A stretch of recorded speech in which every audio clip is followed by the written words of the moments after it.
Hello everyone, आज की इस वीडियो में हम बात करेंगे कि आपका एनआईओएस में जो ऑन डिमांड का एग्ज़ाम होता है वो कैसा होता है। एग्ज़ाम जो होता है वो इजी होता है या हार्ड होता है, हर बच्चे का ही सवाल है। क्योंकि जब भी बच्चा हमारे पास आता है, कॉल करता है, जैसे ही उसका रिजल्ट आता है बच्चा सवाल करता है, मैम अगर हम ऑन डिमांड के एग्ज़ाम देंगे तो क्या वो ऑन डिमांड के एग्ज़ाम हमारे ईजी रहते हैं या हार्ड रहते हैं, सीबीएसई से ईजी रहेगा पेपर या फिर थोड़ा हार्ड रहेगा। तो पूरा डिटेल में बात करने वाले वीडियो को एंड तक देखिएगा। चलिए हम बात कर लेते हैं हमारे ऑन डिमांड एग्जाम। थोड़ा सा ऑन डिमांड एग्जाम के बारे में जान लेते हैं। इसके एग्जाम आपके जून, जुलाई, अगस्त में कराए जाएंगे। एडमिशन कराने के लिए स्क्रीन पे दिए हुए नंबर पे आप कांटेक्ट कर लें। बहुत लिमिटेड सीट निकली हैं। अगर आप जल्दी से जल्दी एडमिशन कराएंगे तो आपका जल्दी से जल्दी एग्जाम हो सकता है, अदरवाइज आपका एग्जाम लेट होगा। ठीक है। ऑन डिमांड की अगर सिलेबस की बात करें तो मैंने इस पर ऑलरेडी वीडियो बना रखी है इस चीज़ के ऊपर कि आपका सिलेबस कौन सा रहता है ऑन डिमांड का, प्लस उसमें आपको क्या इतना जल्दी आप सिलेबस कंप्लीट कर सकते हैं, नहीं कर सकते हैं। अब कौन से बच्चों के लिए आपका ये एग्ज़ाम टफ रहेगा और कौन से बच्चों के लिए ईजी रहेगा उस पर बात कर लेते हैं। ऑन डिमांड का जो एग्ज़ाम रहता है आपका वो बच्चों की डिमांड पे कराया जाता है। सिलेबस की बात करें तो एनसीईआरटी का सिलेबस रहता है।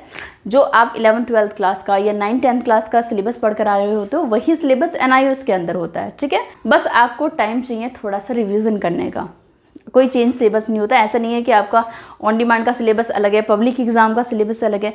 पब्लिक एग्जाम इसलिए इजी लगते हैं बच्चों को क्योंकि उनको थोड़ा सा प्रिपरेशन करने का टाइम मिल जाता है। ऑन डिमांड में बच्चों को तैयारी करने का टाइम कम मिलता है। लेकिन आप खुद ही सोचिए, ऑन डिमांड के एग्जाम बोर्ड ने क्यों बनाए? उनको भी पता है ना कितनी जल्दी बच्चा तैयारी नहीं कर सकता। वो बोर्ड ने इसलिए बनाए क्योंकि बच्चा ऑलरेडी सीबीएसई में रेगुलर में पढ़ के आ रहा होता है, 11th क्लास का भी 12th क्लास का भी।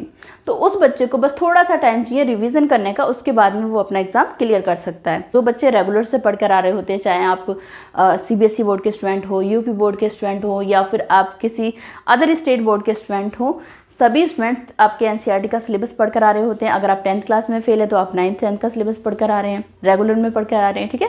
अगर आप 12th क्लास के स्टूडेंट हैं तो आप 11th एंड 12th क्लास का सिलेबस पढ़ कर आ रहे हैं रेगुलर स्कूल से। तो ऐसे में आपके लिए तो बस आपको रिवीजन करने का टाइम चाहिए, फिर आपके लिए एग्जाम पास करना इतना डिफिकल्ट नहीं होता। अगर डिफिकल्ट होता तो सिंपल सी बात है, बोर्ड भी आपको टाइम देता। तो बच्चों के मन में सवाल आता है, मैम इसका एग्जाम क्या होता है, टफ आता है? आपके बुक से ही आएगा, जो एनसीईआरटी का सिलेबस उससे बाहर कोई क्वेश्चन नहीं पूछा जाएगा।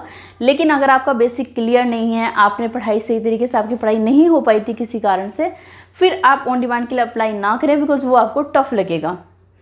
ठीक है। वो आपको टफ लगेगा, आपको लगेगा यार मैं इस पेपर को नहीं कर सकता, पेपर बहुत हार्ड है। तबकि ऐसा नहीं होता, पेपर इतना हार्ड नहीं होता।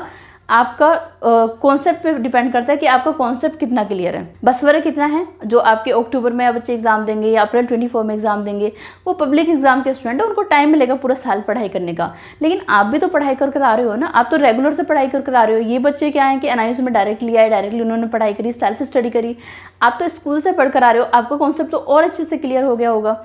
तो आपके लिए ये इजी रहेगा। जो बच्चे सीबीएसई से यानी कि आउटसाइडर है, जो बच्चे एनआईओएस के नहीं हैं, जो बच्चे एनआईओएस से ही एग्जाम दिए थे, एनआईओएस में ही फेल हुए थे, उनके लिए थोड़ा डिफिकल्ट हो सकता है। लेकिन अदर स्टूडेंट जो अदर बोर्ड के स्टूडेंट हैं उनके लिए थोड़ा इजी रहेगा। ठीक है। आपका पेपर बाहर से नहीं आता।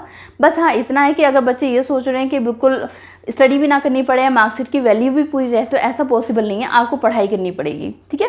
थोड़ा सा आपको पढ़ाई करनी पड़ेगी। आप अगर उसको जो कॉन्सेप्ट आपका जो पढ़ कर आ रहे हो एनसीईआरटी का, उसको अच्छे से रिवाइज कर लेते हैं, अच्छे से पढ़ लेते हैं, तो आप ईजिली इसमें पास हो सकते हैं।